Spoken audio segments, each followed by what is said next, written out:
today Wednesday, the 21st of February 2024, and it has just gone 1 o'clock. We are meeting virtually via MS Teams, and please note that this meeting is also being broadcast and available on the YouTube channel for those that would like to go and have a look at it, or that would like to be refreshed in terms of what was discussed in the future. I would first like to just introduce the members, or give them an opportunity to introduce themselves, and then we'll go on to our guests and also the officials that are in attendance. My name is Andrikus van der Westhuizen, and I'm privileged to chair this committee and lead this meeting.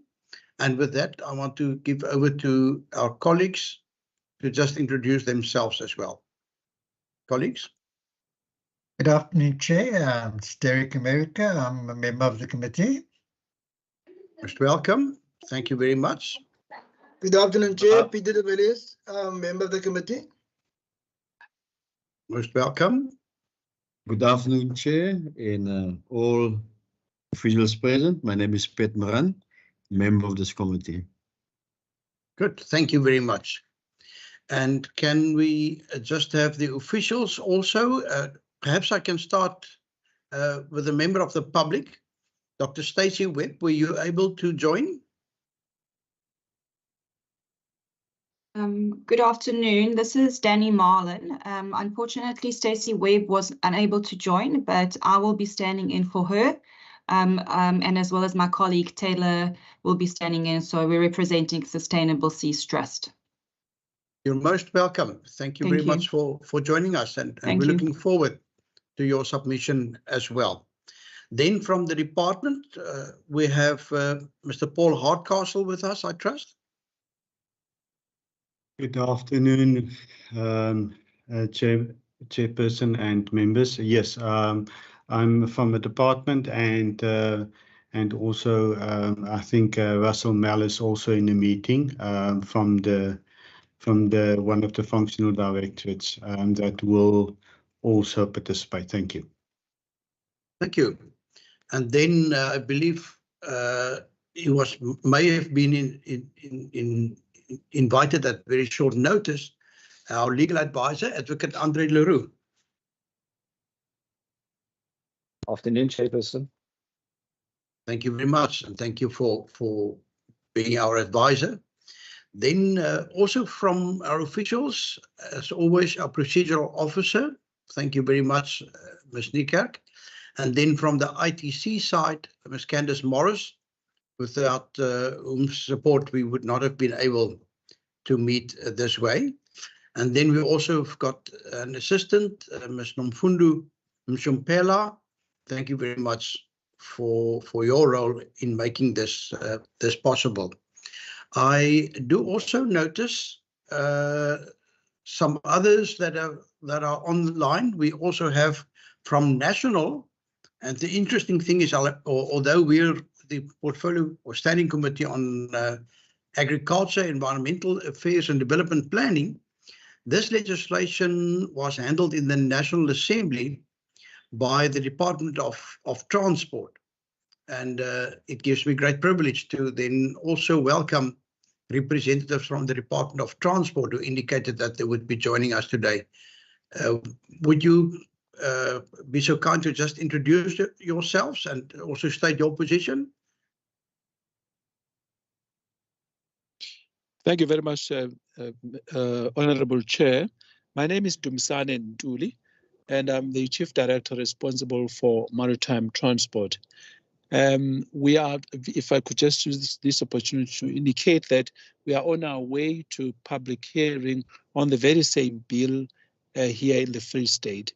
And my colleague, Mr. Tlo Matlala, who has been interacting with the Secretariat, might join or might not join, but I would just stay on the line to respond to any issue that may be raised. And thank you very much for the opportunity.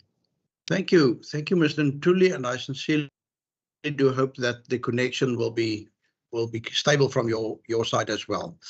Can I just ask those that have not had an opportunity to introduce themselves, Mr. Mill. Good afternoon, Chair. Russell Mill from Environmental Affairs and Development Planning. We provided comments on from the pollution component. Thank you. Good, thank you very much. And then I also see the name of Taylor Gifford. Good afternoon. Thank you very much for having me. I'm here with Danny Marlin, who previously introduced us. So we work for Sustainable Seas Trust. We're here on behalf of Stacey Webb today. Good, thank you very much for joining us. And please, if there's anybody that I may have missed, be so kind to just introduce yourself. I do see Mr. Hassan, also from ICT. Thank you very much also for your support. Good.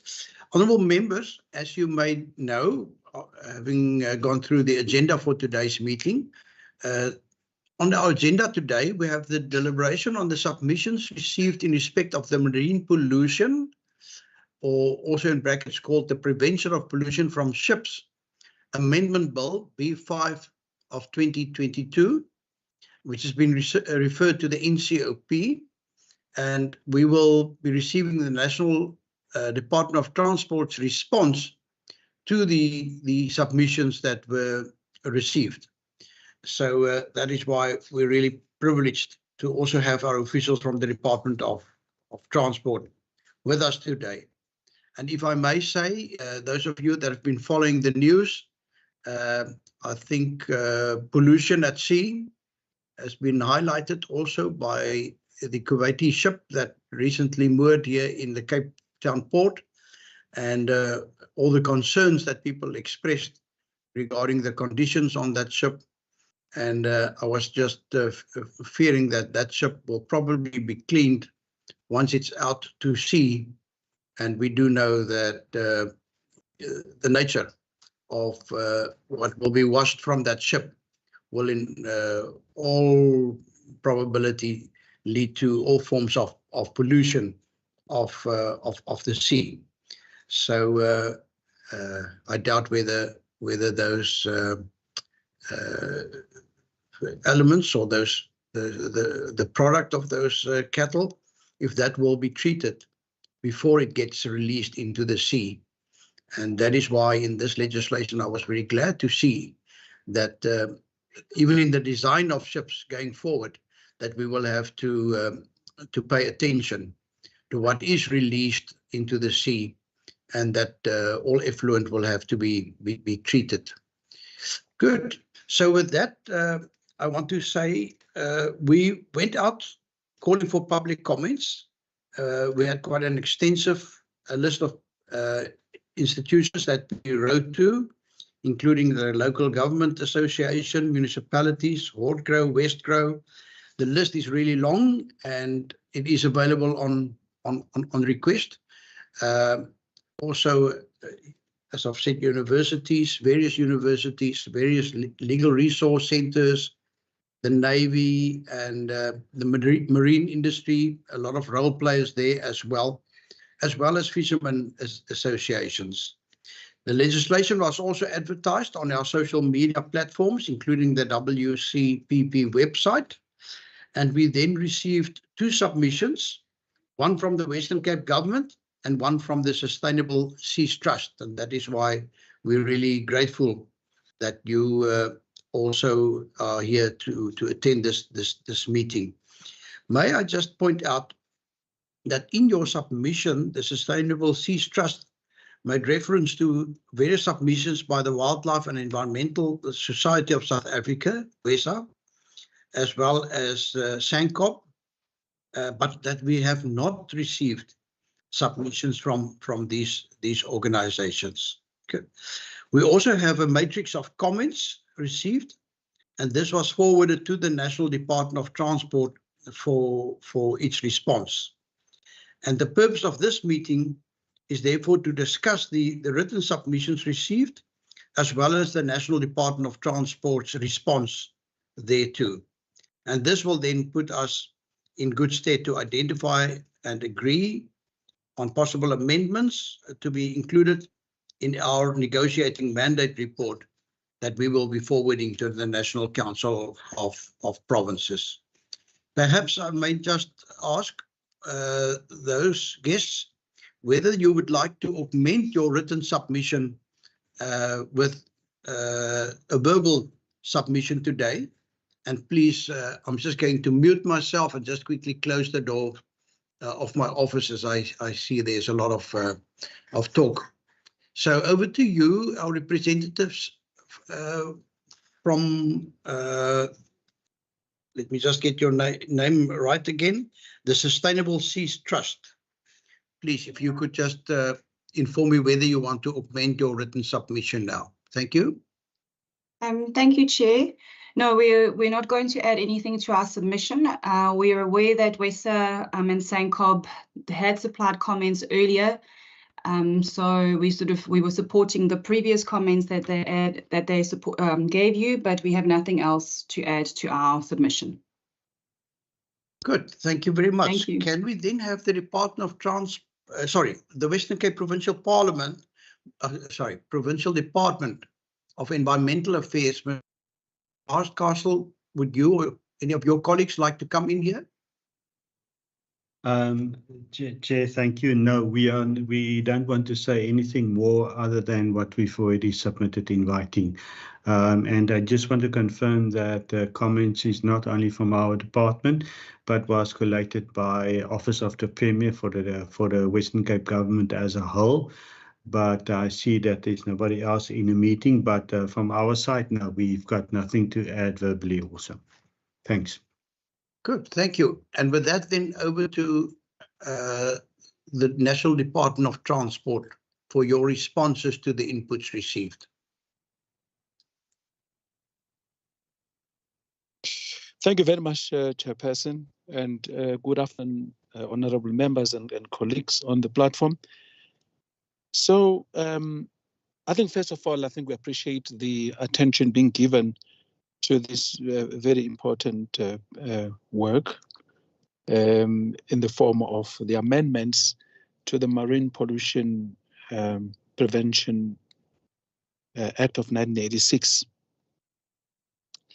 These amendments were informed by the desire of the department in its commitment to ensuring that the pollution prevention strategy is fully and effectively implemented.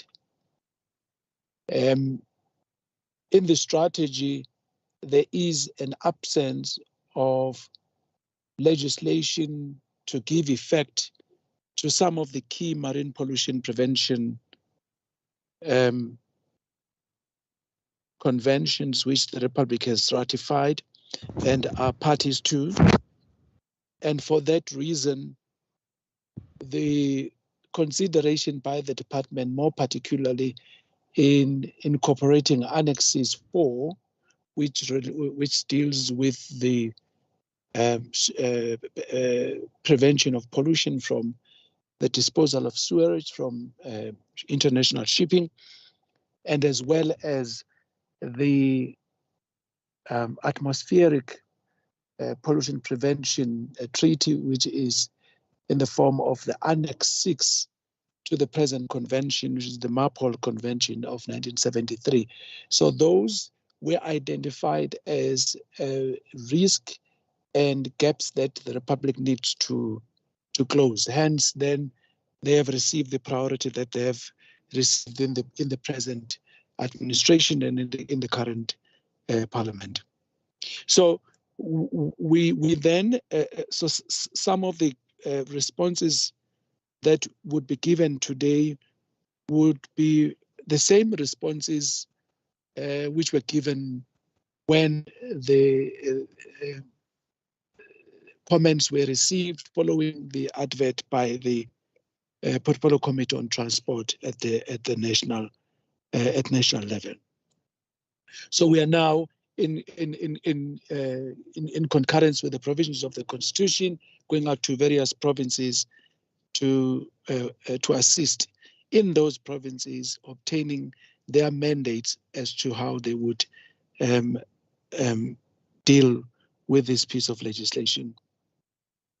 Now, there is a matrix which the team at the DOT developed, and that matrix provides the responses to the issues raised. And I've just seen here that Mr. Tlo Matala has managed to join, and if he has joined, I would be requesting him, if he's in a position, if he's not driving, but I'm sure even if he's driving, he may have the opportunity to take the committee through the responses that have been developed for purpose of facilitating the discussions this afternoon. Through you, Chair, may I just ascertain whether Mr. Matala is in a position to take on from now? Mr. Matala? Good day, Mr. Ntuli and honorable members. Yes, I have just arrived. Let me see if I can try to take the committee through the metrics that they have sent to us, expecting us to respond to. Okay. Mr. Matlala, Yes. you are probably not in a position to beam the matrix, are you? Or shall we ask the procedural officer to perhaps, if you're going to speak to the matrix, to beam that onto our screens? Yes. Yeah, she can be able to share that so that I can go through it. Thank you very much. I see it on my screen. I do hope that members will be able to see that as well. Perhaps, Mr. Matlala, if I could just advise that you every time you move to a new item, that you will see it's numbered, that you just say item 1, and then discuss it, and then item 2, and so forth. Thank you very much. All right, noted. Thank you. Yes, on the screen now I can see item 1, where the committee requested the MAPOL annexes that are referenced in the bill. So should I also go through this, because I'm seeing we've already dealt with this? Must I also go through it again, this one? Sorry, sir, you can decide how you want to go through it. Whether you want to say, well, there you see our response. If you believe people have enough time to quickly just go through it again, obviously members will have the opportunity to ask questions afterwards. But I think it would be good also for the record if you could just briefly say, well, yes, we were able to rectify this, or we were able now to include the annexures. Oh, okay. Yes, I can see on item 1, the comment there, the committee requested the MAPOL annexes that are referenced in the amendment bill, and accompanying explanation of why these annexes were not incorporated beforehand, and how it will contribute to how will incorporating them now be of advantageous.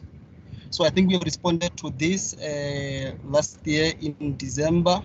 So now the reason why these 2 annexes that we are bringing into picture at the moment were not incorporated, I am sure about Annex 6.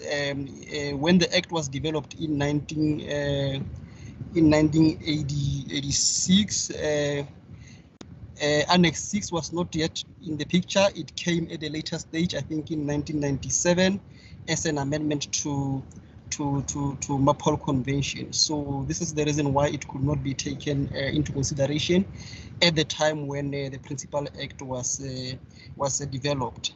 And then with regard to Annex 4, which deals with sewage, the reason why it was not incorporated beforehand, I think it was, we have stated it was a challenge in providing for reception facilities to handle sewage from ships. And then currently, I think we have stated that the situation improved, and then but those in charge did not give a priority to Annex 4.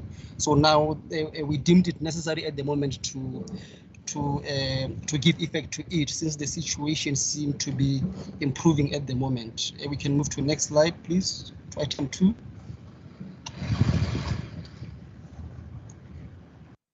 The committee requested social impact assessment. I think we have sent a detailed socio-economic impact that we have done.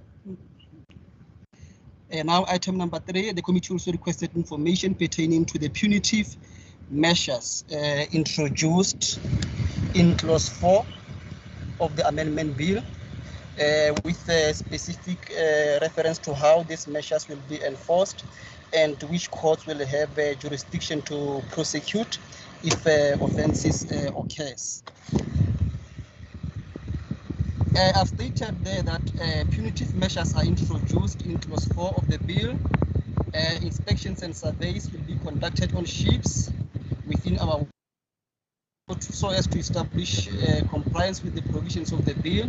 Currently, SAMHSA is primarily responsible, and it will draw in support from other. It will draw support from other state entities where appropriate.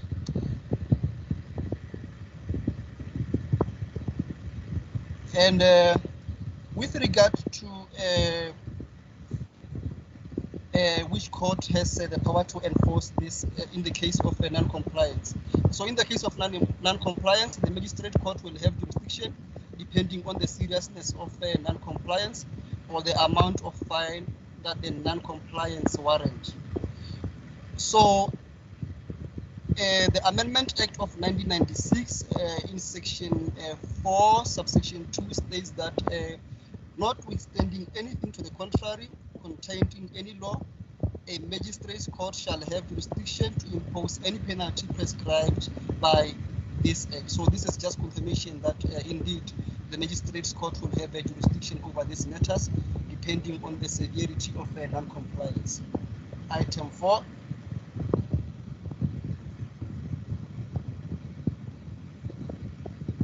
So now this was just, I think it was a general statement that the Western Cape Provincial Legislature submitted comments at a sitting stage. So can we move to item 5?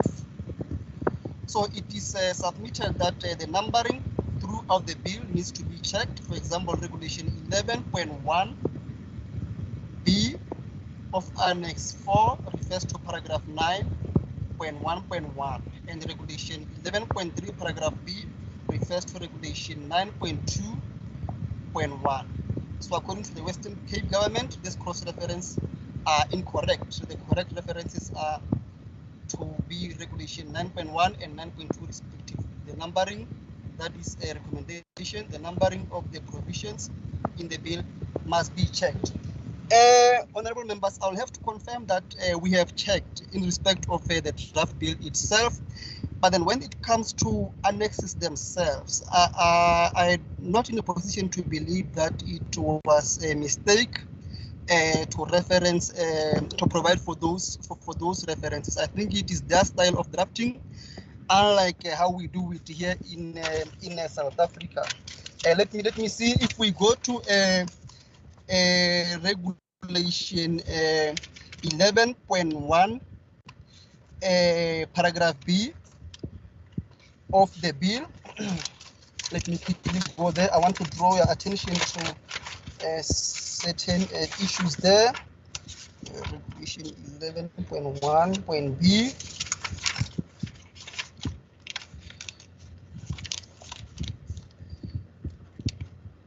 Needs to be checked, for example, Regulation 11.1.B of the annex 9.1.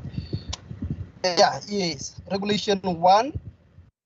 Regulation 11.1 of annex refers to Regulation 9.1.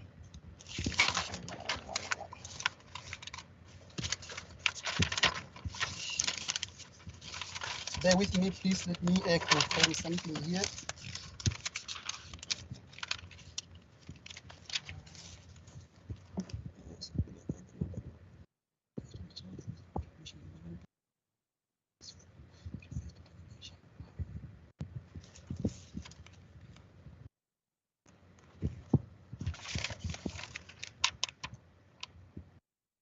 Yes, Regulation 11.1B of the amendment bill does refer to 9.1.1 of the annex. Now the question is this the correct referencing?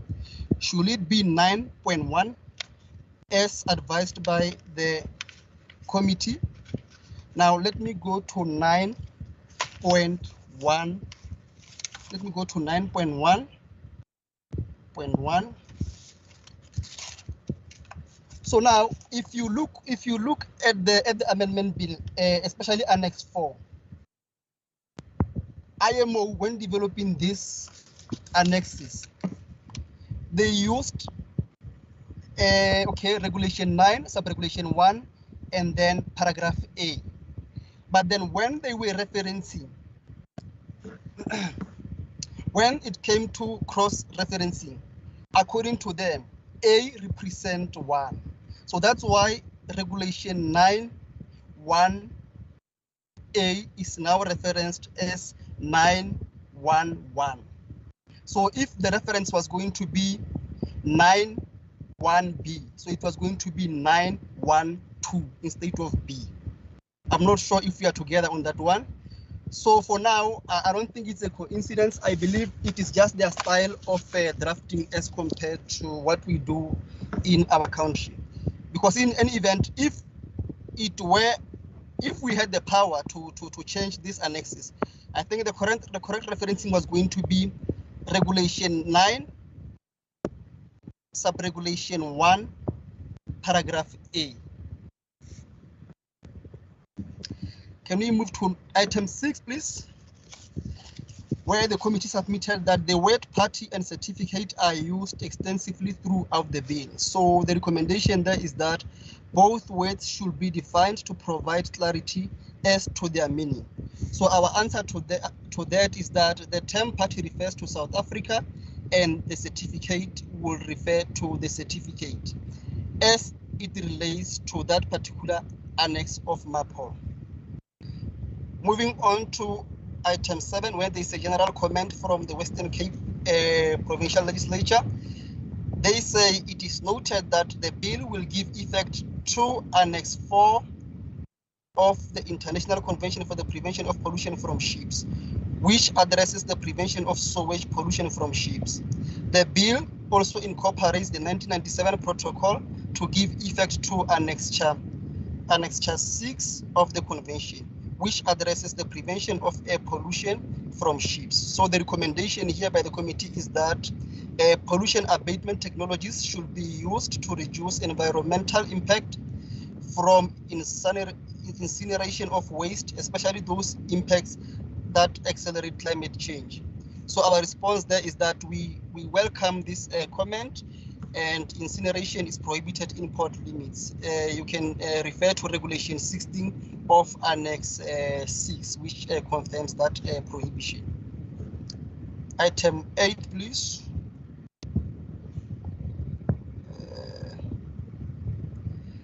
This is the comment submitted by SST, which acknowledges that the amendment bill focuses on MAPOL annexes, of which noise pollution is not dealt with, but would like to highlight their support for the concerns raised by WESA regarding noise pollution and the need for regulations on the underwater noise from ships operating within territorial waters to be prioritized.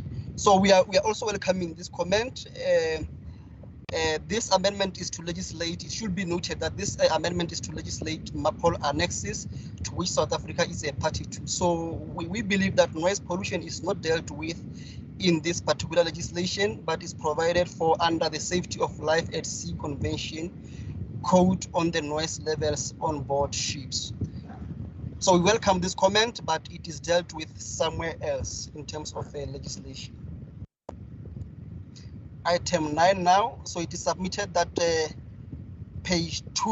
on page 2, in sections of sections 2A and 2B in Act 2 of 1986, point 2A2, where the minister shall amend the schedule upon amendment to the convention. So the recommendation here is that the time to do such amendment by the minister should be specified. Yes, this is a good comment, and we note it. We'll see how we can be able to feature it in the current amendments.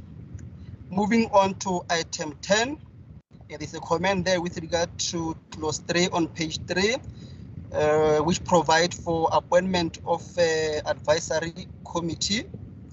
So SST supports SANCOP's advice of stating clear terms of reference as well as roles and responsibilities within the committee with balanced representation based on their expertise on the matter. So this comment is once again welcomed, and we will consider including these particular matters in the regulations. So we'll empower we'll try as much as possible to empower the minister, relying on paragraph M of clause 3. Item 11 is also a comment on page 3, clause 3, regarding delegation and assignment of duties. So SST agrees with natural justice that for this amendment to have impact will be essential for appropriate government departments to coordinate duties and to work closely with municipalities of coastal cities and towns. Additionally, strong and functional collaboration with police will be required. So SST is aware of the response that we have provided at an early stage, that the police and local authorities do not have expertise, and would like to highlight the opportunity for technical advisors to provide training support. So this recommendation on technical advisors is welcomed, and the department will find a way to feature that in the regulations once again, because I think that is the easiest way. Item 12, that is page 3, clause 5. This clause provides for the minister to appoint an advisory committee to advise him or her on any matter dealt with by the Marine Pollution, Prevention of Pollution from Ships Act 1996, Act 2 of 1996. So with regard to this provision, it is submitted that the bill needs to provide further details about the advisory committee, such as composition of the committee, required qualification to serve on the committee, terms of office, absence of meetings, so on and so on. So once again, I think we'll deal with this in the regulations if the committee can allow us to do that. Item 13.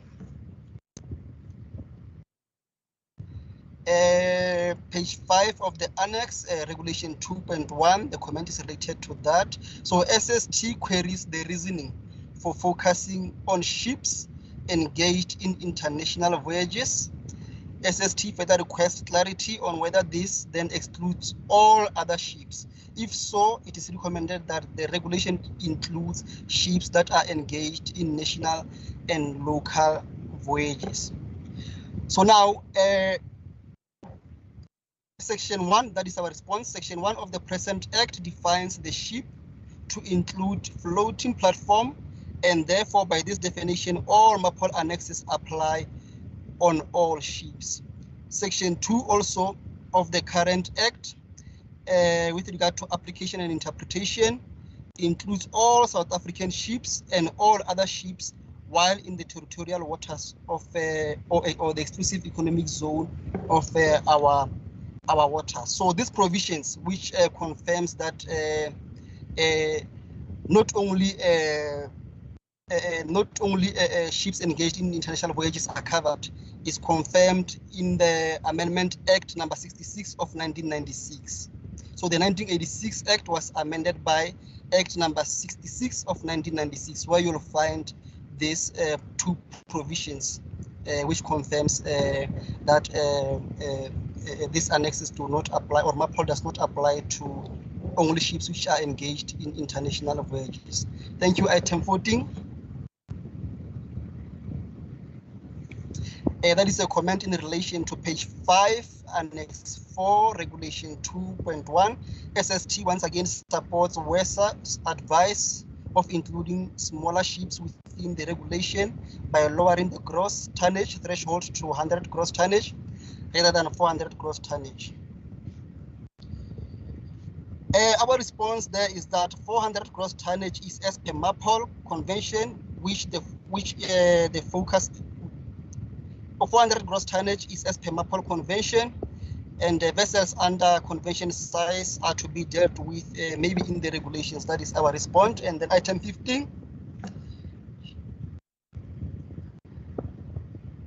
That is in relation to page 5, regulation 3. Here it is recommended that the measures taken to prevent or minimize discharge as referred to in sub-regulation 1B should be documented and reported to the authority as defined or the administration as defined. It is submitted that where practical, the intention to discharge sewage resulting from damage to a ship or its equipment should be communicated even verbally to the authority prior to the discharge. Currently, the decision to discharge seems to be in the sole discretion of the ship's command. That is the submission. So our response to this is that the discharge referred to herein is only for the sole purpose of securing the safety of a ship and those on board, or saving life and sea, and resulting from damage to a ship or its equipment. Item 16 is in relation to page 5, regulation 3 of annex 4. SST here supports the Western Cape government submission that the intention to discharge sewage as a result of damage to a ship or equipment should be communicated verbally to the South African Maritime Safety Authority before taking place where practical.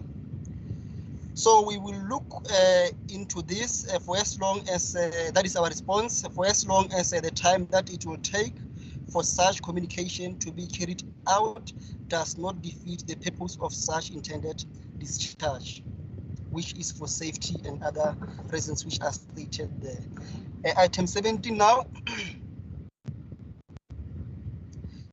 This is in relation to page 6, regulation 4.1b. So it is stated that where renewable surveys for certification are to take place at intervals specified by the administration, but not exceeding 5 years.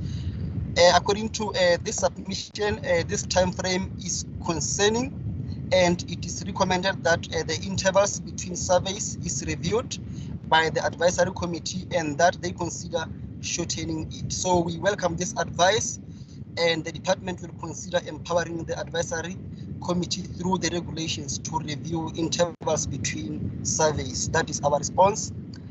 Moving on to item 18. The submission here is that in terms of regulation 6, the government of a party to the convention may, at the request of the administration, have ships surveyed for compliance with Annex 4 relating to the management and control of sewage pollution. So it is submitted here that this survey is costly and the cost should not be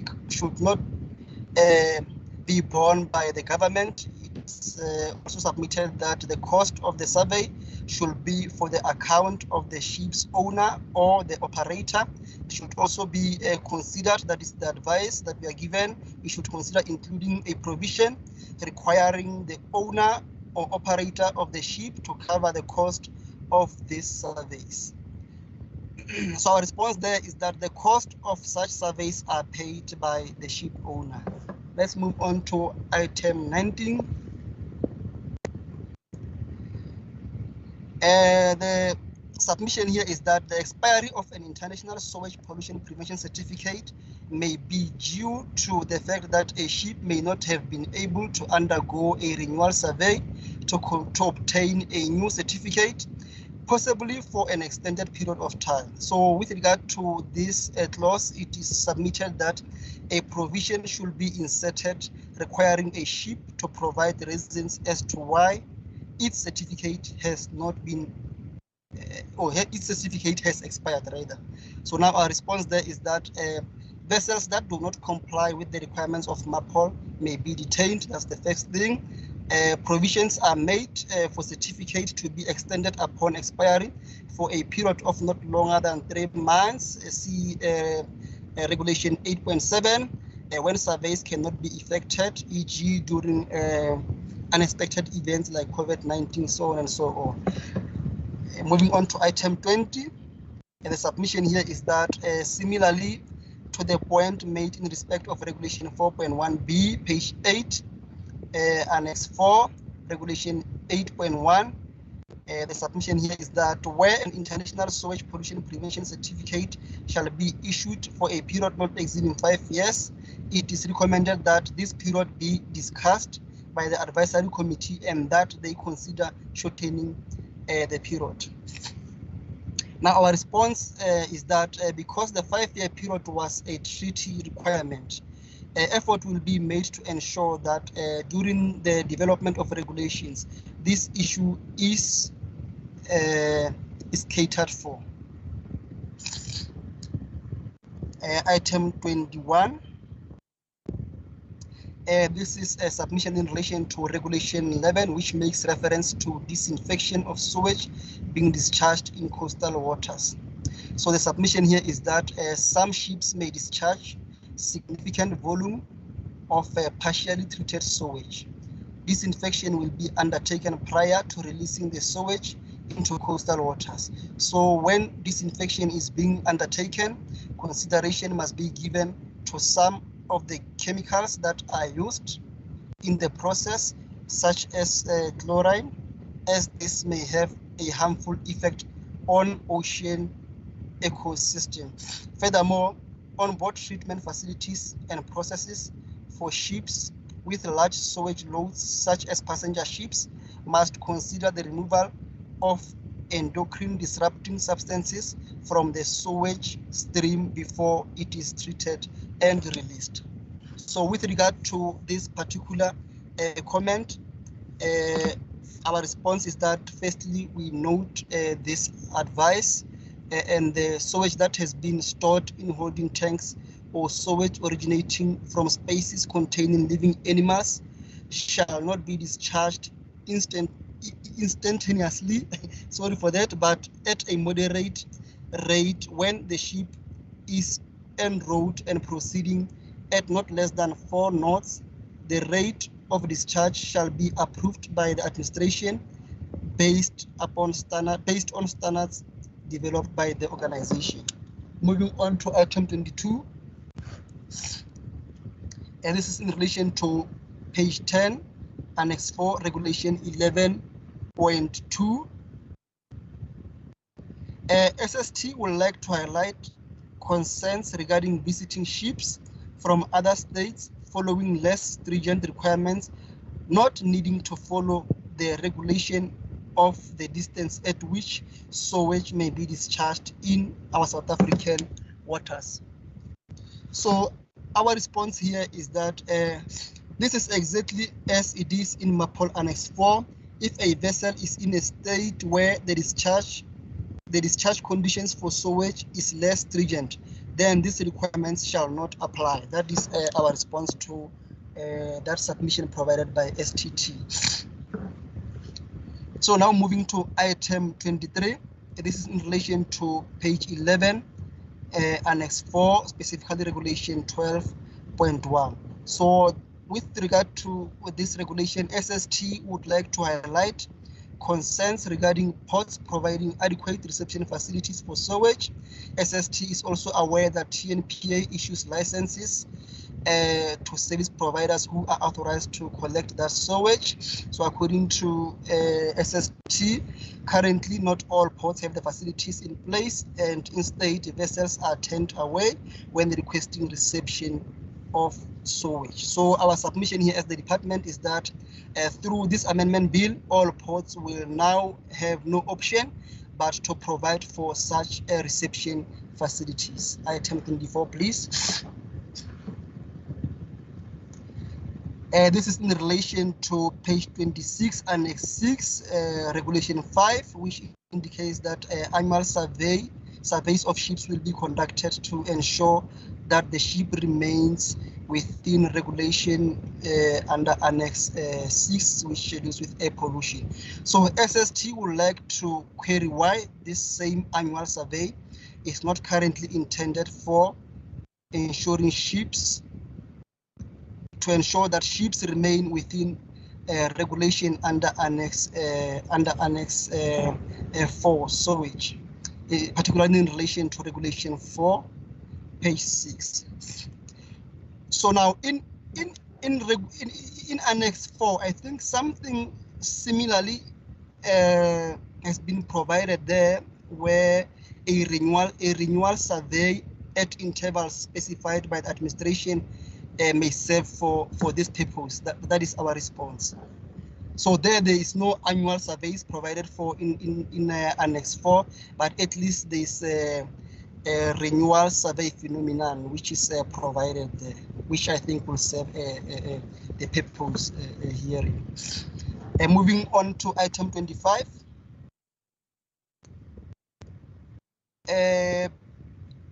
It's a submission in relation to page 33, Annex 6, Regulation 12.6, which indicates that records of ozone depleting substances are to be kept by ships, and that this will be approved by the administration. So it is recommended here that the regulation must explicitly state the person or authority to whom such records will be submitted. So we note this comment, we welcome it. We will see how we can feature it into the existing amendment bill.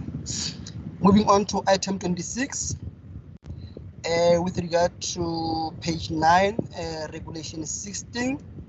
So the submission here is that the incineration of waste at sea is supported, as waste needs to be managed in a safe manner, so that dumping at sea is only allowed during emergencies. However, pollution abatement technologies must be used to control the release of greenhouse gases into the atmosphere. So if possible, shipboard incineration should not be undertaken in coastal waters. It is therefore submitted that before incineration is to commence on a ship, the ship's owner or operator should engage with the South African Weather Services or any other applicable weather service where the ship may be located. So our response to this is that we welcome this comment. We will see how we can be able to feature it or to deal with it through the regulations. Moving on to item 27. The submission here is in relation to page 41, Regulation 18. It is submitted that sub-regulation 9B refers to local suppliers providing bunker delivery nodes and samples certified by the fuel oil supplier. The submission here is that no consideration is given in this provision to the type of laboratory required to test the sample and the accreditation of the laboratory. It is not clear whether samples tested by international laboratories will be accepted locally. So we'll also deal with this kind of matters in the regulations, I believe. Item 28 now, which I think is the last, no, it's not the last item. This is in relation to page 56, Appendix 4. It is submitted here that the appendix provide for the type of approval and operating limits for shipboard incinerators. According to the comment here, there is no mention is made of the type of emission abatement equipment permitted, such as scrubbers, water ceramic or others, and the requirements relating to the disposal of waste generated by mitigation equipment in a responsible manner. It is submitted that provision should be made for these matters. So this comment is noted. The quality of fuel, this is our response. The quality of fuel is a larger concern for ships than any other entity. Poor quality fuel poses numerous problems for ships' staff. Even though the suppliers provide the fuel quality, practically every ship owner gets the fuel tested at their own approved labs prior to the fuel being used. So we believe that if testing is required by local authorities, then the cost for such will have to be on the authority, unless it is proved that pollution occurred as a result of fuel quality, and then a fine may be issued.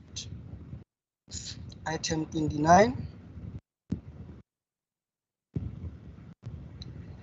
This is in relation to page 57 to page 59, appendix 4 and appendix 6.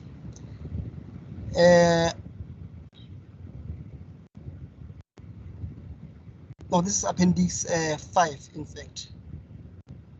So refers to the information to be included in the bunker delivery note contemplated in regulation 18.5, and appendix 6 relates to the fuel verification procedures for fuel oil samples as contemplated in regulation 18.8.2. So it is submitted here that regarding the comment submitted on regulation 18, it is submitted that the name and the accreditation of the laboratory utilized to test the fuel samples must be provided with a relevant reference for the authorities to confirm, if necessary, the quality of the fuel supplied. It is also submitted that the use of in-house testing by laboratories of fuel supply companies not be accepted. It is further also submitted that the regulations are silent on who will be responsible for the costs associated with sampling assessment of the samples and the overall management of the process. Finally, it is submitted that shipping companies should bear the costs of the testing, and the competent authority should have a verification role by occasionally testing random fuel samples. So these issues we do promise that we'll see how we provide or cater for them in the regulations. Item 30.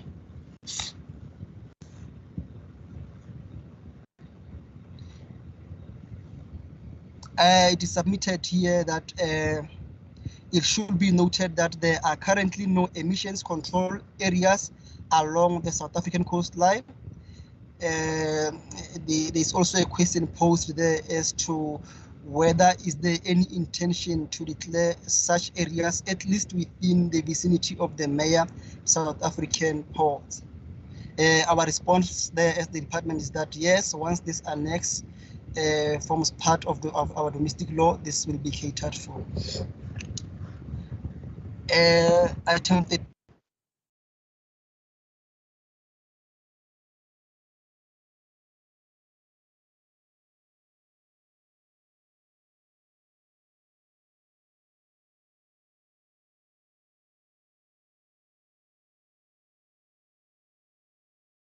Chair. I believe we've lost Mr. Matlala. Yes. I wanted to bring it to your attention. Yes. Are we back? You are back. You are back, sir. And fortunately, it seems to me your signal is now wavering, but you're very close to the end. Yes. I was on 131. So there is submitted that the issue of capacity of government to implement the activities listed in this bill has been brought up previously. So SST welcomes the decision to reprioritize the approved budget of SAMSA to fund new inspection requirements. However, SST is aware that SAMSA currently does not have enough vessels to patrol our coastlines and seas. This is concerning according to SST. So now SST would like to request that the reprioritization of funds in SAMSA's budget considers an increase in the number of patrol vessels, as this is an important component of ensuring toxic substances are not released into the sea, which underpins the reasons behind the Marine Pollution Amendment Bill under consideration. We note this comment and we welcome it. I think this is the end of the submissions and our response.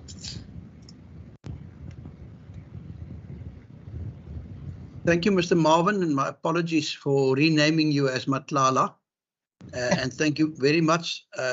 I can just assume that the conditions under which you had to make your input are not the most ideal conditions.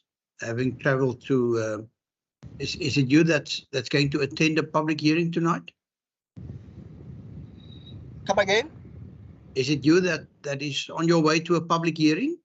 Yes, here in Virginia, Free State. Good. I really appreciate you joining us, and I marvel at the fact that you are able to join us while not in the office. So, honourable members, we've now had the response from the Department of Transport. Can I just give our legal advisor an opportunity to make any input should he at this point like to do so? Advocate Leroux, is there anything in the legislation that you would like to draw our attention to, or anything in the responses that we've received? Chairperson, thank you for the opportunity. I had a close look at the bill and at the comments, and there's nothing that concerns me from a legal perspective. Thank you, Chair. Good, thank you very much. We might call on you just now to advise us onto those aspects that the Department of Transport has said they believe should be contained in the regulations as to the best way in which we could convey that message or carry that message from the input that we've received forward. Mr. Hardcastle, any comments from your side now that you have been privy to the department's response? Chair, thank you. I would actually ask Russell Mel from our department if he's got any additional comments or questions to be asked based on the responses that was received. At this stage, from my side, no. It's obviously how this will be incorporated in the regulations where such comments has been made. That is the issue going forward. But maybe Russell can come in if there's anything from his side. Please, Chair. Thank you. Thank you. Mr. Mill, over to you. Thanks very much. We satisfied that our comments have been adequately addressed. Again, I just want to highlight the fact that what Paul has just said, that you know, the things that are going to be taken up in the regulations, we're also confident that you guys are going to address that. But other than that, you know, we're happy with the response so far. Thank you. Thank you very much. Honourable members, over to you. Are there any comments from your side at this point in time? I believe there are a few items that we will take forward in our report to the NCOP. But before we go through the matrix ourselves, line by line, perhaps if you would like to make a general comment, please feel free to do so now.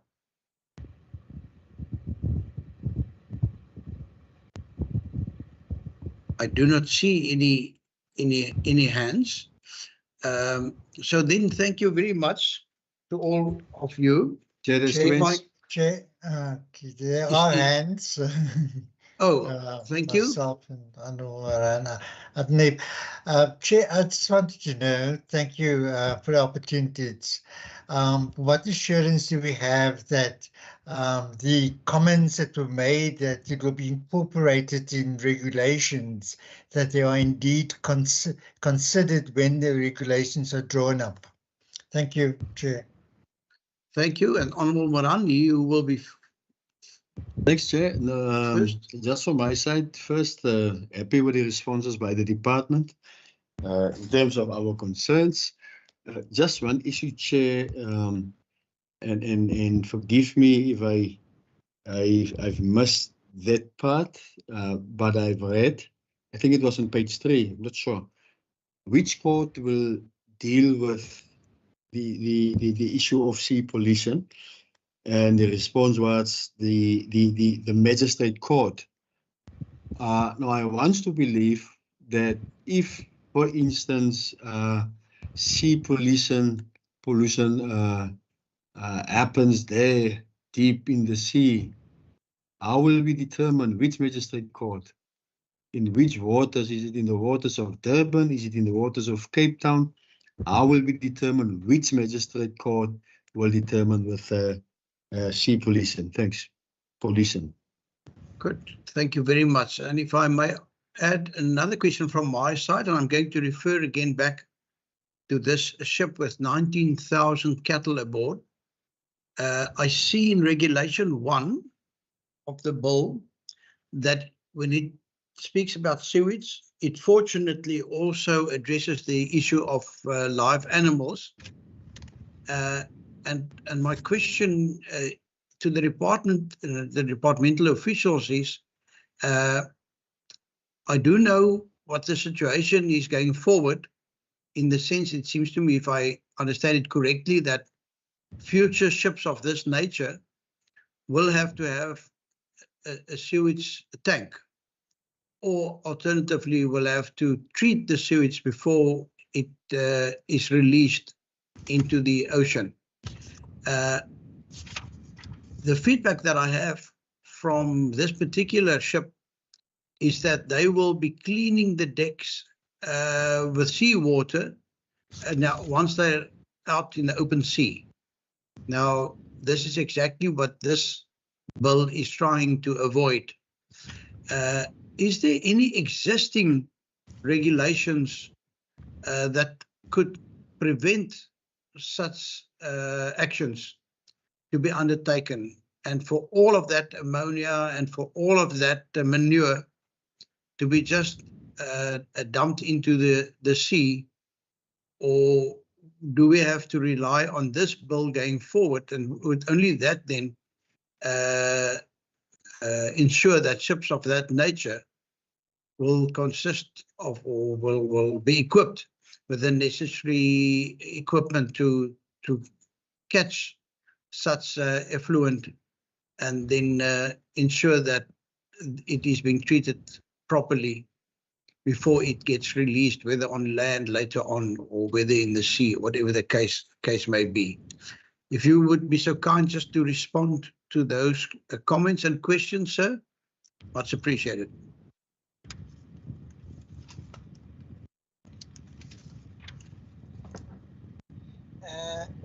Thank you very much, honorable members. With regard to how assurance will be given that we will indeed deal with these matters in the regulations, the matters that are raised. I'm not sure how we can come back to you to confirm that. But then once this bill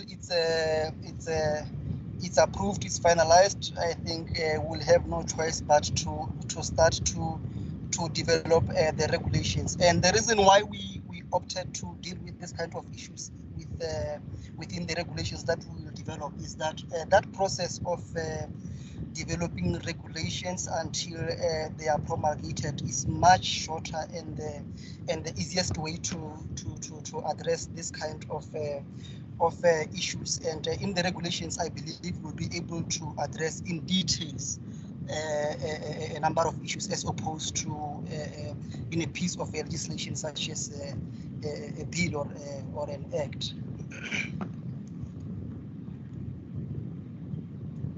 And then normally when we develop regulations, also I think you will see, if you can constantly visit gazettes, we normally involve the public as well by means of requesting public comments on the draft regulations through the gazette. And another comment was about the magistrates court, how the magistrates court will deal with this, or rather which magistrate court will deal with these matters in the event where non-compliance occurred far in the high seas. I'm not sure if I've heard that correctly, but in trying to respond to that, I will say that remember, our waters are divided into your territorial, your internal, and your exclusive economic zone.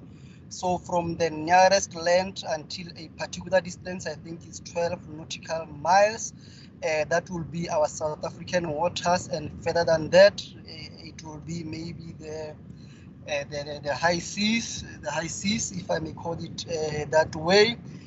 Now, if, for instance, non-compliance occurs within the set 12 nautical miles, we put between the distance where the 12 nautical miles end and back to where the land begins. So I think it will depend on the nearest land from where the non-compliance occurred. Then the magistrate court or any relevant court within that nearest land, I think, will be better positions to deal with that non-compliance.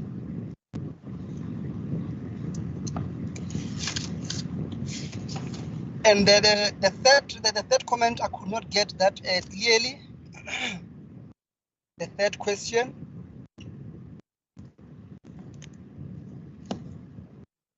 Was that the one from me, sir? Yes, I think it's from you, yes. Yes. I believe you may have been following the news about this ship that moored here in Cape Town just before the weekend with 19,000 cattle aboard. Now, you can imagine, the amount of manure and urine produced by that number of big animals. Yes. And it was clear from the SPCA that went aboard that, the hygienic conditions aboard were, to put it mildly, not adhered to, and that there was a buildup of manure and ammonia, and to the extent that people could smell it, a vast area over the city of Cape Town. And my impression is that under Regulation 1, they now provide for future ships that transport live animals to have a storage tank for sewage. And that sewage, the definition of sewage then also fortunately include things such as animal manure and so forth. So my question is just, it seems to me as if going forward, such circumstances will be catered for in terms of ship design, etc. But my question was, is there anything in the current regulations, because remember, we're now only getting the South African legislation in line with what seems to me be already at quite an advanced stage internationally, that that ship that was apparently only constructed about 5 years ago, that ship can now be compelled, or should have been compelled, to provide for the necessary equipment to clean the various decks of that ship, and secondly, for that effluent not to end up in the sea untreated, but for it to be caught into tanks, and then at its next mooring, for that then to be,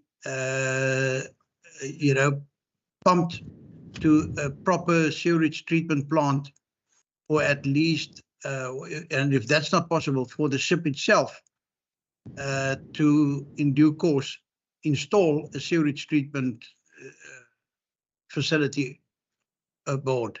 So my question is just, is there any actions that either the Ports Authority, the Department of Transport, or anybody involved with this kind of legislation currently can use to hold those people to account? Yes, no, now I've heard the question clearly. I have to be honest on that one. I'll have to check and confirm that one.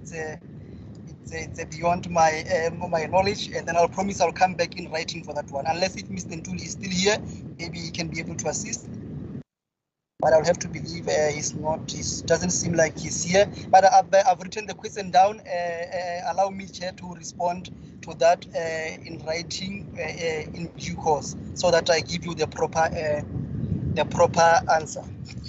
Wonderful. Thank you. Thank you so much, Mr. Marvin. I do recognize the hand of the Honorable Maran. I don't know if that's a legacy hand. No, Chair, it's not a legacy hand. It's on the issue that you raised about the ship from Brazil on his way to Iraq. Not only, Chair, did it transport these live cattle and what's been found on that ship, because even dead animals on that ship, Chair. And one of the reasons cited why the ship docked in Cape Town was because of the harbor of Dubai or some Arab country. To dock there was too expensive. And it's easier and cheaper to dock in Cape Town.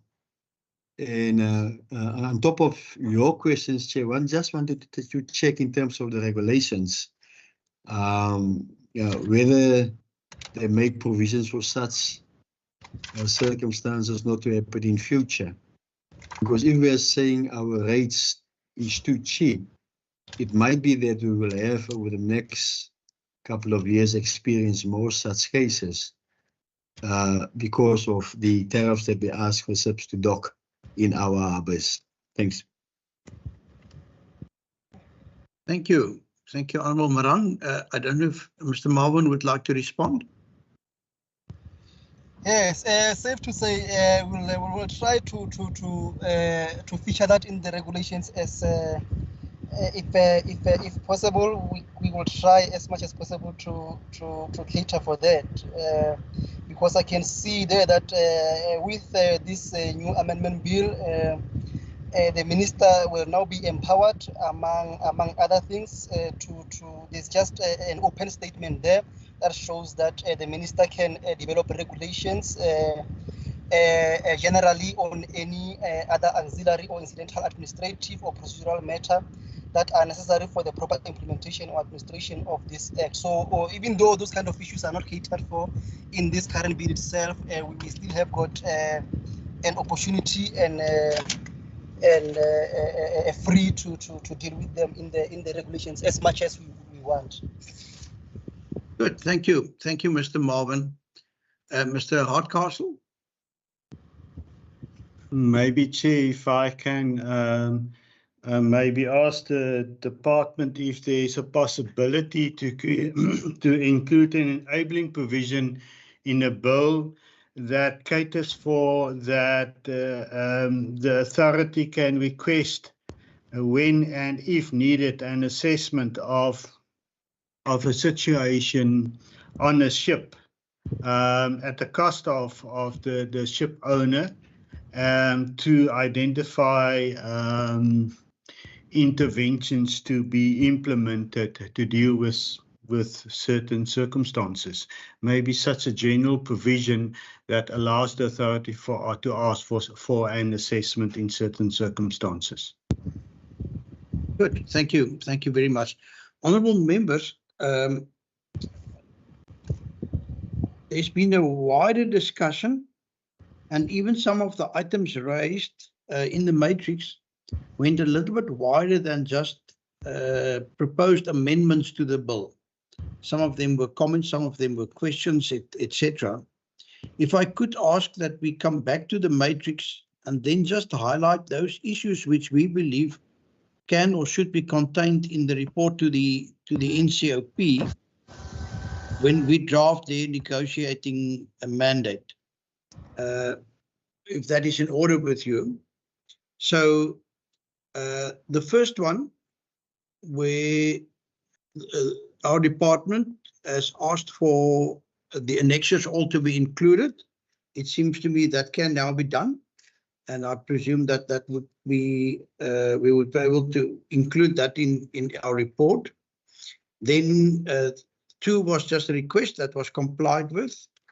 The same, I believe, with 3 and 4. You must please stop me if I'm going too quick.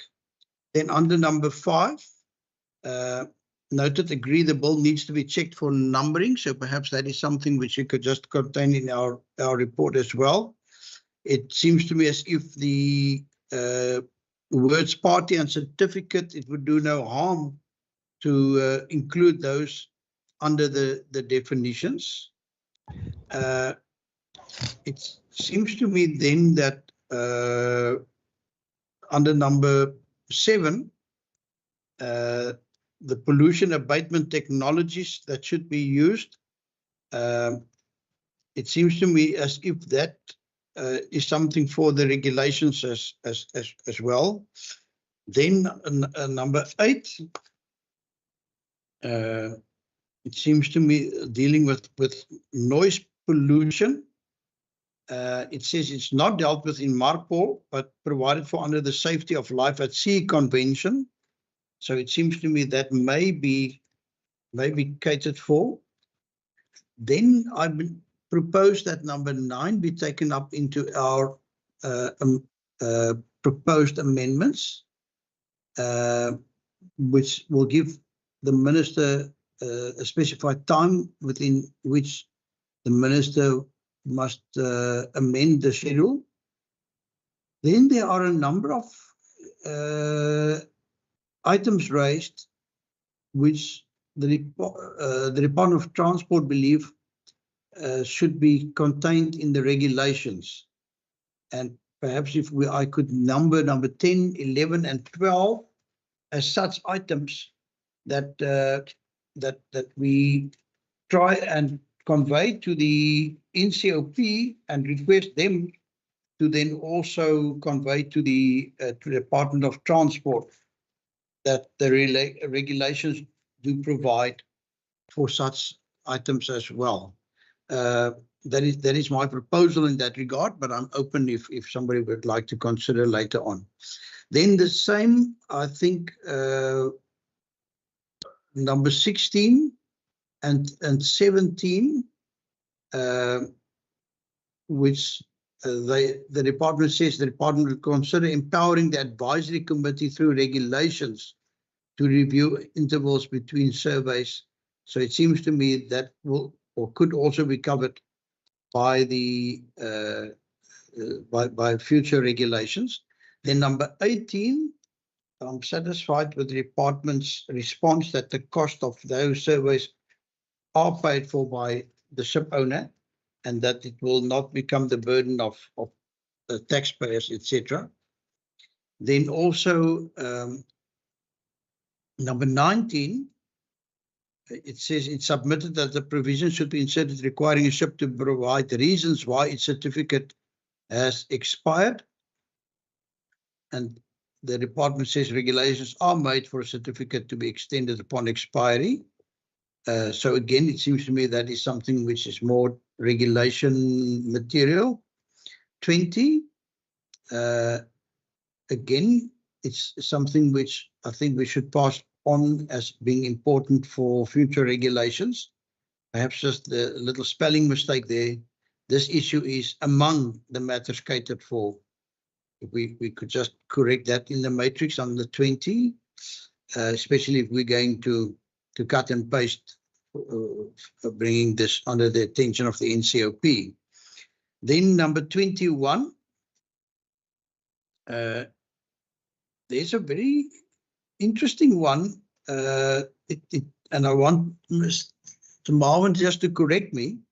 You say the sewage that's been stored in holding tanks. Now, I presume this is treated sewage or sewage originating from spaces containing live animals shall not be discharged instantaneously, but at a moderate rate when the ship is en route and proceeding at not less than 4 knots.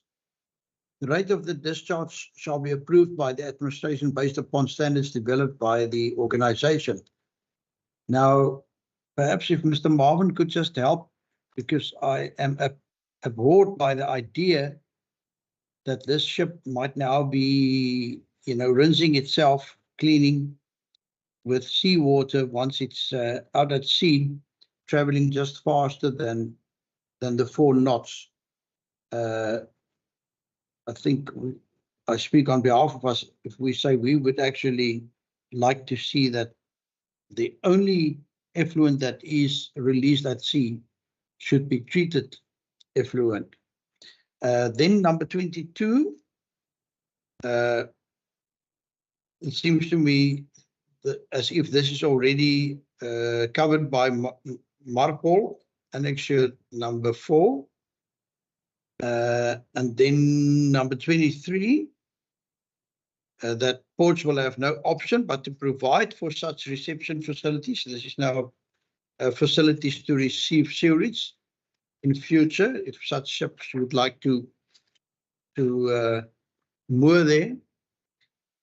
Then number 24, where the query is why this same annual survey is not currently intended for ensuring ships remain within regulation under Annexure 4. The department was quiet on this one, so I'm not sure what to make of it, and I'll appreciate Mr. Marvin's response. Then again on 25, it seems to me that is something for regulations, as 26, as 27. Then matrix line number 28, where it's about the testing of fuel, the quality of the fuel, etc. Now, the department says if testing is required by local authorities, then the cost of such will have to be on the authority unless it's proved that pollution occurred as a result of fuel quantity and then a fine is issued. So I'm not quite sure what we need to do with that. I do read that ships get the fuel tested at their own approved labs, but then surely there must be a requirement to force them to do so, as I believe many ships, when falling on the hard financial times, might be cutting corners in this regard, even though, as the department has stated, it may be to their own long-term detriment if they use a fuel that is containing contaminants or that is undesirable for the design of their ship's engines. Then number 29, again, it's about the fuel supply testing. And it seems to me as if the department says this should be provided for in regulations. Again, as I've said, I'm not one to assume that ship owners will forever and ever incur the cost of testing fuel themselves. So I think that independent testing is probably a good idea for consideration when it comes to the regulations. And then the second last one, number 30, the emission control areas along the South African coastline. It says this the next part of the domestic law. And when I look at pollution in harbors, I've been thinking, for example, of the ships that this government intended bringing to South Africa as mobile electricity generating systems or ships. Now, obviously, I can imagine that such a ship would be running at 24/7 and that there is the danger of air pollution, which might negatively affect those very close to what they thought was a quiet harbor, and now suddenly there's a ship working 24/7. So again, I think it's something that we do need to pass on if we can't provide for it under maritime legislation. And then lastly, the issue of capacity of government to implement the activities listed in the bill. I think, unfortunately, while we all are concerned about the capacity of government, it's not something which one can define in terms of legislation. One can, I hope, engage with government on another forum to ensure that the necessary funding is made available to ensure that there will be compliance And I also think of a comment that, some people might even not feel that that the capacity is there. And obviously that is not something that would be easy to be put to paper in a bill. One can just through other means try to ensure that there is the necessary capacity to ensure adherence to legislation. Good. With that long amble, I do hope you agree with me, honourable members, that those items that I highlighted would be included in our report to the NCOP, but then also I'm open to suggestions on how the extremely valid and well-considered items, but that are more at the level of regulations, how we can ensure that those be taken aboard. Shall we write directly to the Department of Transport? Shall we include this in our report to the NCOP? I'm open to suggestions, and I trust that our procedural officer, who has had many years of experience, that you would be in a position to advise us as to what you believe would be the best option going forward for those items that are, can I call it, of regulation status. Ms. Niekamp?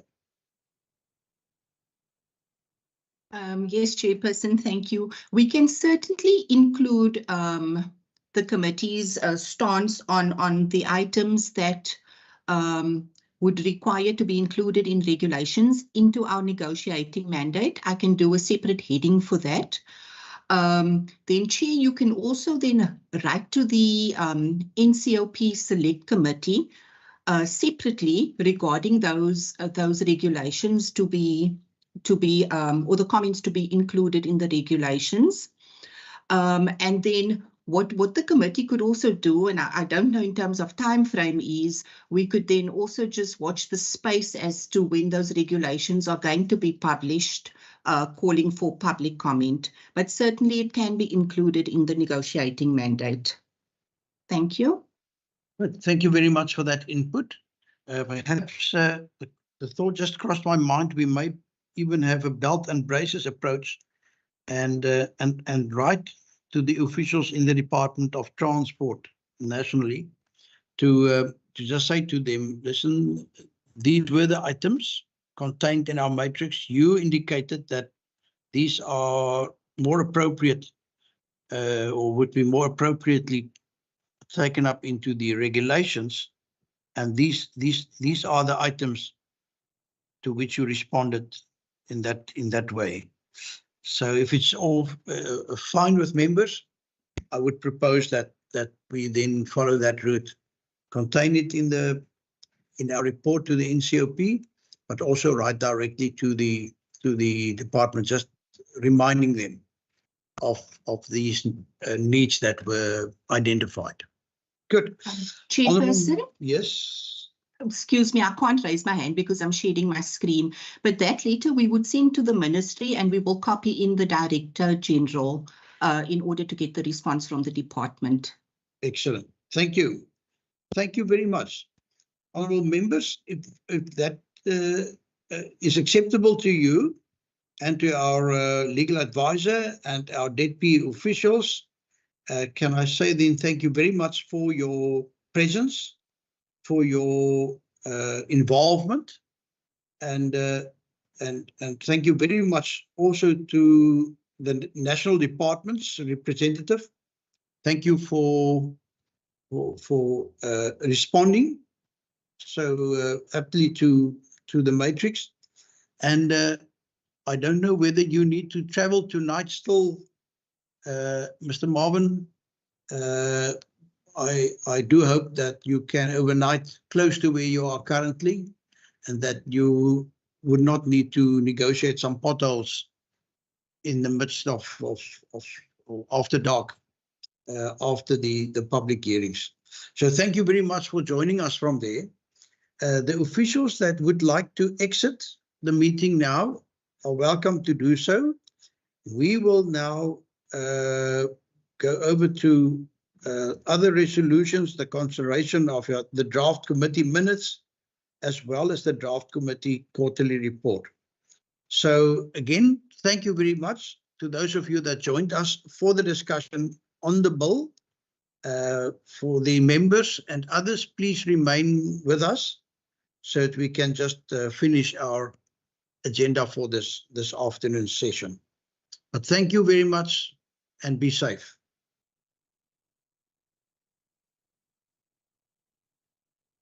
Good, honourable members, while they are exiting, Ms. Nikak, do you need any further resolution or action in response to the matrix for the negotiating mandate report?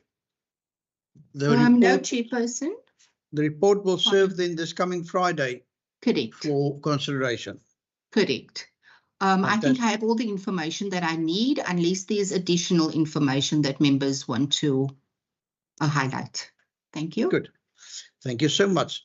Honourable members, on this point, any further resolutions? Perhaps we could just also write to Mr. I'm not sure if his surname is Matlala or Marvin. I saw it was Marvin on the screen, but I had it as Mr. Matlala, that we just Ms. Niekerk ask him to respond on the current situation in the Cape Town port, or the recent situation in the Cape Town port, whether there are regulations or legislation or international treaties that would prevent that ship from just rinsing its decks and washing all of that manure and ammonia into the sea. Would that be, members, would that be acceptable as a potential resolution from this committee? That we just follow up on that incident? Seconded from my side, Chair. Thank you so much. Good. Any further resolutions from your side, members? I don't see any hands, which brings us to the draft committee minutes of the 30th of November. It has been circulated to honourable members. I believe Ms. Niekerk will be beaming that onto our screens now as well. Thank you very much. Honourable members, I know you're always interested in seeing your names there. I think we were a full house with no apologies from any members.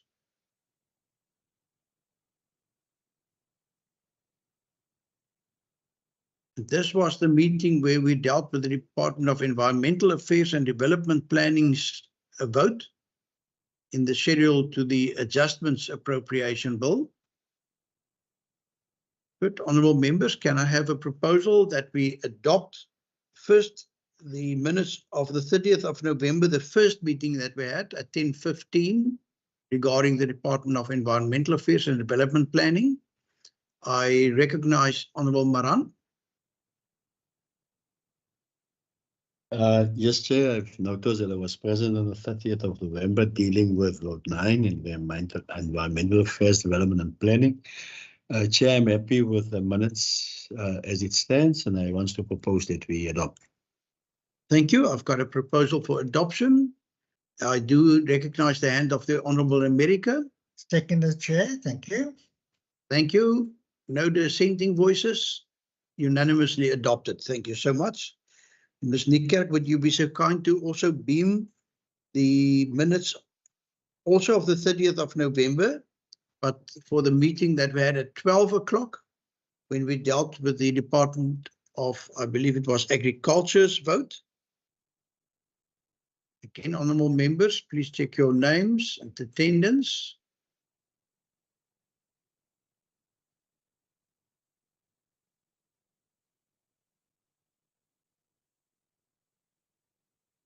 Thank you very much. Honourable members, again, I recognise the Honourable America.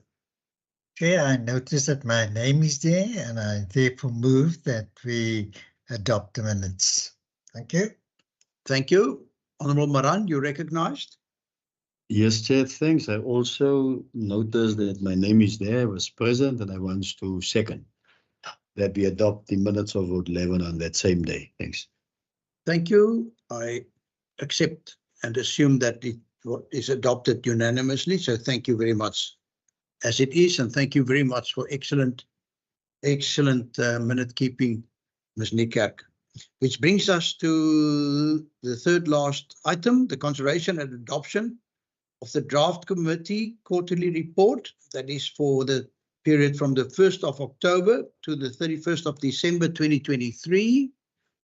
Honourable members, that was also circulated before. It is quite a long document, very detailed, and I think it would not be possible to go through this page by page.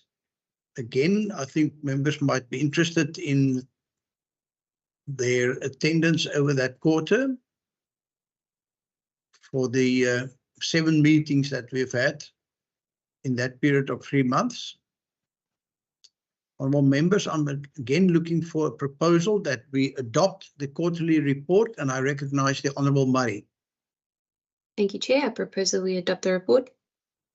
Thank you so much. Honourable America. Thank you, Chair. Chair, I noticed that Honourable Murray only attended 2 of the meetings, and putting an apology for one.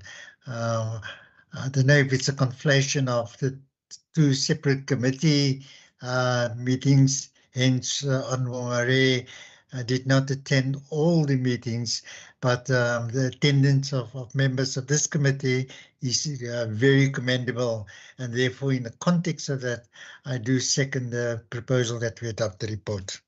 Thank you. Thank you, Honourable America, and indeed, you are right. May I just also, for those that might be listening to this meeting and that are not quite au fait, this committee accepts the responsibility for 2 departments in the Western Cape. The one is the Department of Agriculture, and the other one is the Department of Environmental Affairs and Development Planning.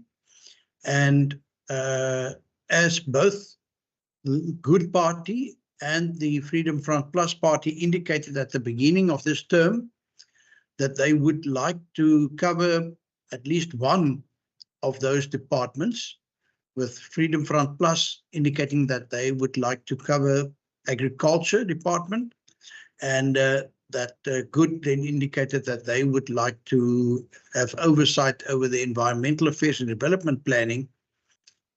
We have, and it's worked quite well over the past 5 years, we've actually had, in a sense, 2 committees, one dealing with agriculture, and there we have 3 DA members, ANC member, and the Honourable Murray representing the Freedom Front Plus. And when we deal with budgets and other issues directly affecting the Department of Environmental Affairs, we have again the 3 DA members, Honourable Maran representing the ANC, and then the Honourable De Villiers, and before him the Honourable August, and before him the Honourable Herron, representing Good, when we deal with environmental affairs and development planning issues. So that is why that is why there's a little line next to the Honourable Murray's name, for example, for the 17th October, because that was the environmental kind of component of our work. And then when it was the agricultural one, he submitted an apology for that meeting. I hope that those that have not been with us these past 5 years, that they will understand the reasoning or the layout of our table of members' attendance. Good. I've had a proposal that we adopt the document. It's been supported. Again, thank you very much to Ms. Niekerk for excellent work in this regard. Our second last item is under general. Honourable members, you are free also to raise issues. May I just from my side say, honourable members, our program is extremely full. And as you know, we should actually, in the next few weeks, be concentrating on the budget of the Western Cape Province and the various departments and entities that whose budgets we need to consider. In the meantime, we also have quite an array of legislation to consider, of which today's was only the first of this year. Ms. Nikak, perhaps if you wouldn't mind, and I know I haven't warned you, won't you just mention a few of the legislation that we need to consider, that will refer to us. And now that we know that the election will be on the 29th of May, and that we know that, you know, I presume that there would be at least 4 weeks before the election of constituency period, that our time to consider all these pieces of legislation is extremely limited. And therefore, honourable members, we will be dealing with public participation issues, etc., going forward.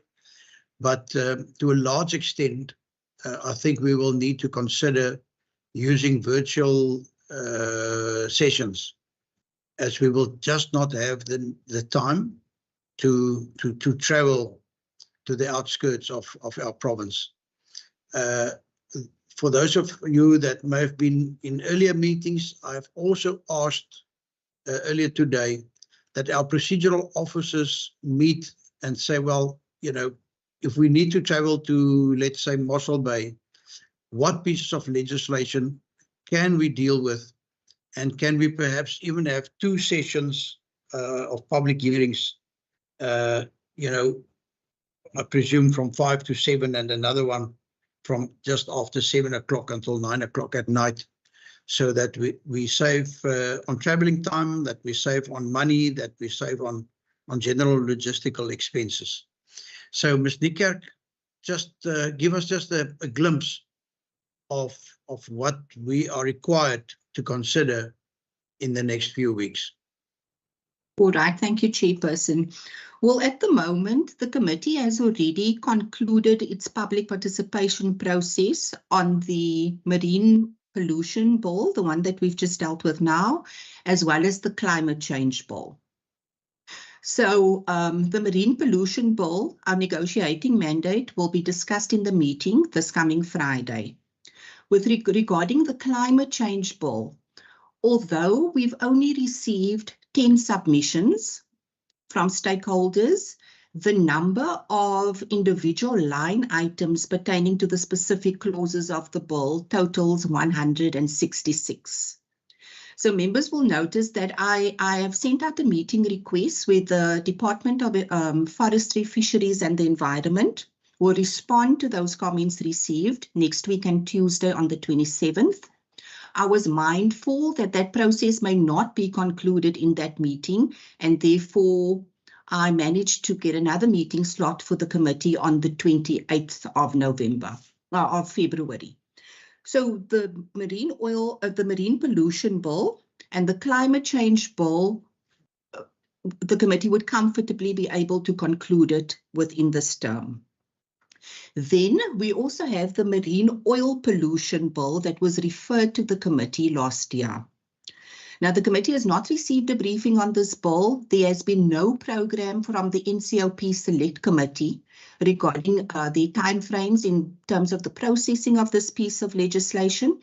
But however, we have received notice from the NCOP that where the committee is saying, due to the number of Section 76 bills before the committees, the NCOP Select Committee is giving priority to the processing of bills where the legislative process cycle has already begun.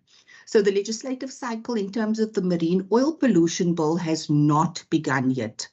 But Chairperson, I would advise that as this bill has been referred to the committee, that we write to the NCOP just requesting clarity in terms of the timeframes for the processing of this piece of legislation, because at this stage we do not know if the bill will be withdrawn We don't know if it will lapse, but just to cover ourselves, just to find out what is happening in respect of the processing of that piece of legislation. The other bill that has also been referred to the committee, and I would suggest the same for this one, is the preservation and development of agricultural land. I see that the NCOP Select Committee has scheduled a briefing to Select Committee members on the 27th of February. I've looked at the NCOP Select Committee program in the terms of the processing of this piece of legislation, and there's absolutely nothing. There's no date for when negotiating mandates are being considered, and there's no date for final mandates. So at this stage, I'm not quite sure if that bill will be processed.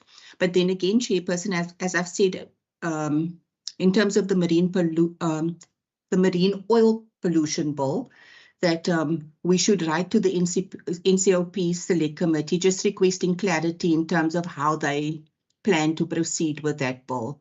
I've noticed on the program that it ends on the 16th of April with no mention of any pieces of legislation being processed.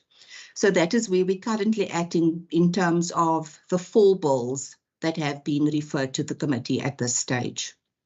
Thank you.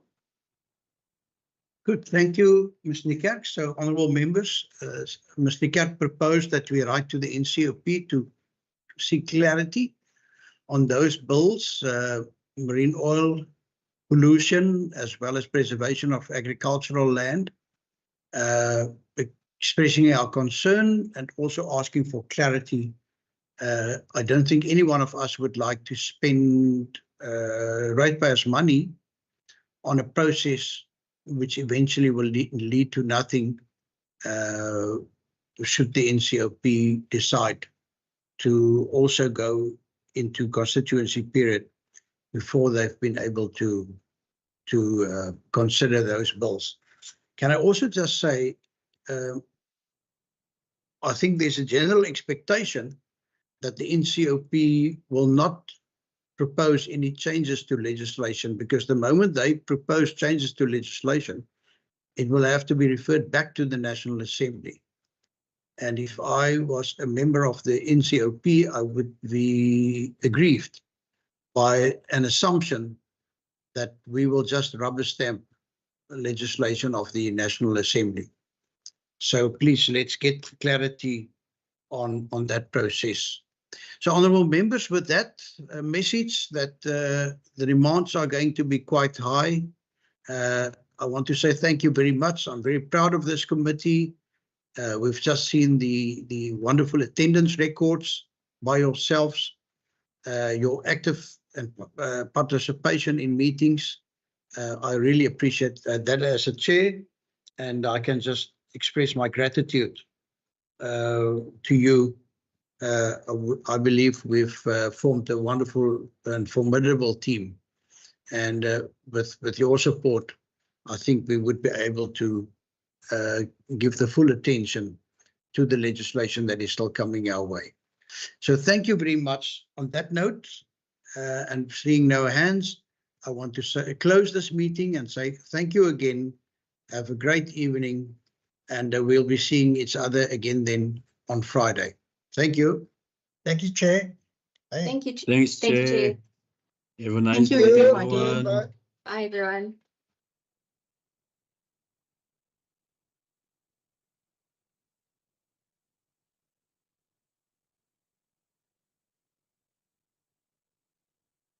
Thank you very much, colleagues. No, Sharon. Thank you, Norms. All good to go? Can I leave? Yes, Siraj. Okay, let me quickly coach. You can leave. I'll coach Siraj quickly.